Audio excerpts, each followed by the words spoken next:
Hi, I'm Jay Bruner with Maytronics, here to introduce our new line of products this year. A couple of differences between what we have now as in comparison to what we had before. But one of the coolest elements of the new technology is that they're all able to be smartphone controlled. These units have a Bluetooth connection to the power supply that enables you to do a variety of things depending on the model.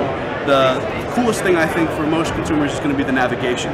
Just as your smartphone has a gyroscope in it, as you tilt it forward, the unit's going to move forward. As you tilt it backward, it'll move backward, and you can turn it left and right just by rotating your wrist. And that's going to be one of the coolest things for most consumers. And all the other things that existed on our remote controls before, like cycle options and cycle times and things like that, you can control those through the smartphone as well.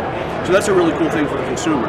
As a technician, it's also really cool because if you have one of the Bluetooth-enabled power supplies in your shop, the consumer brings a unit in that may be having some issues. You plug it into the power supply, and you can just push the button, sync up with the unit, and it'll actually download all the specifications from the inside of the motor unit. So you can see how many times it's been turned on, how many hours it has on the motor, and a list of errors that the motor may or may not have had. So whereas in the past, we could test the power supply to see if that worked, and if it did, then we could test the cable and see if that worked, and if those both worked, then the only thing left had to be the motor unit. Now we can actually dig into the motor itself and actually see what may or may not be going wrong, and that's a really valuable thing as a technician.